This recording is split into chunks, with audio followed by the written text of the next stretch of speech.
Hi everyone, thank you for clicking. This video is about how to bring an idea to life.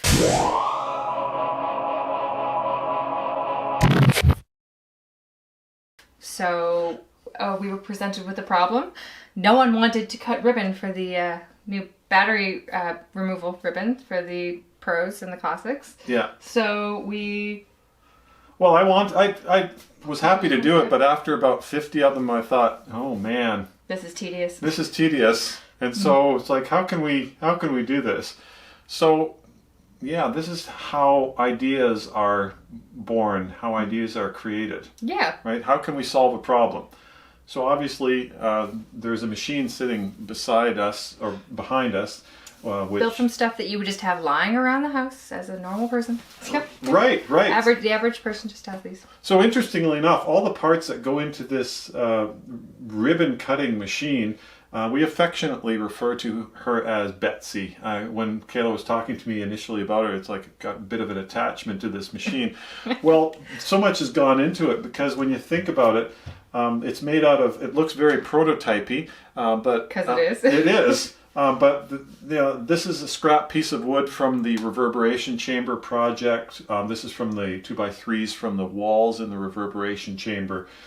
Some extra brackets from other projects. All the parts that were kicking around were repurposed things. Actually, this was a drive motor that was originally intended for the RF reverberation chamber. It was going to be for the RF stirrers, and it created a little bit too much noise, and works really well in this application as a high torque motor driver to be used in a pinch roller. It's probably a bit too powerful, but you can draw it back and it still does the job. Does the job. This is a solenoid that I had kicking around in the basement, and so.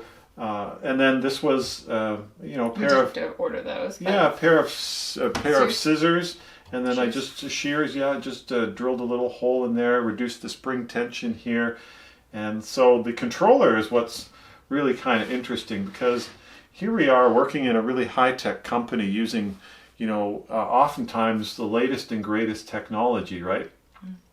But I come from an analog, old-school... vintage equipment. There's a lot of equipment in the audio section here, control room, that's using vacuum tubes and things like that. And I actually have vacuum tube testing equipment. So the brains behind this machine is all analog, and it's done with 555 timers. So anybody that grew up with electronics, it's one of the first mainstream integrated circuits. I mean, it was out for a while when I got to play with them as a kid. So they can be used for making oscillators and timers and all kinds of things. So there are 4 555 timer chips done in here, and it's all 100% analog. Kayla can throw up a schematic of this.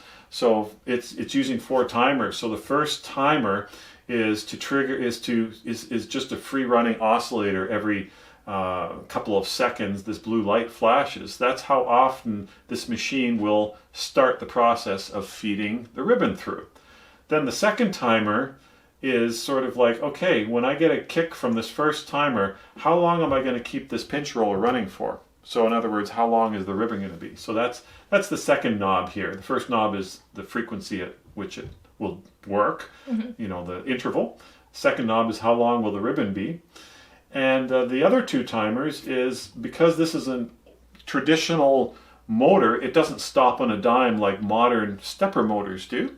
So there has to be a little bit of a delay for the motor to slow down a little bit. It's not long, but the motor has to slow down before the cutters engage. So there's a 3rd timer. And then the 4th timer determines how long do these cutters actually engage for. And you just want them to cut once and release, right? To make, so it's sort of like it doesn't start going when the scissors are shut. Right, when the scissors are shut, you want to have the shears, so you just want it as short a time as possible. So too short, they're not going to fully engage. Too long, you're just wasting time. And also, I think there is something with the mechanical, there's maybe torque, some mechanical engineers out there might be able to understand, but especially with this rubber gasket, I've got it timed so that it's almost like when the rubber gasket bounces, just when it's starting to bounce back is when I when I release the electrical charge on this solenoid. So in the year 2021, and working with all the high tech that we do, of course we would expect to do this with a microcontroller and use modern stepper motors. But no, this machine is built using vintage, analog, old school stuff. And it's really bizarre to think that this thing, as it is sitting here right now, could have been designed and built 40 or 45 years ago, and it would have been, the usual thing at that time. And you did it especially for nostalgia reasons, right? Yeah, you're right. Yeah, Kayla noticed it's sort of like, well, when I started building this, you get kind of attached, because this was a project that took a little bit of time. Every once in a while when there was free time, I'll just work on this, and then to see it all come together, you get attached because you're creating a simple machine, and also considering that it's all analog and the timing is done with resistors and capacitors. Mm-hmm. It's so, it's anybody out there that's an analog head will totally get it. So the magic was when we finally got the cutting mechanism working well. It worked well the first time. I just had some timing to do. But what was interesting, I'll just turn it at a bit of an angle, an afterthought was like, well, once the ribbons are cut, I want them to fall into a consistent place so that we can collect them.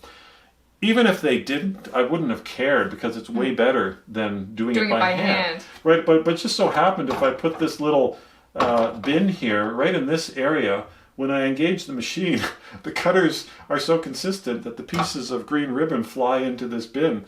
And so, the control is very simple. This red push button is just a manual feed for when you're actually threading it through the pinch rollers. This toggle switch up here actually just turns on the entire system. As I said, this knob is the frequency, how often, like once every couple seconds. That can be increased, but it's fast enough now. This one is the length, and this one is enabling the cutting mechanism. And so when I'm done with the machine, I turn it off just for safety. And when you put everything together, I mean, again, so simple by modern automated mechanical standards, but I don't know, when you think about this being all analog, here we go.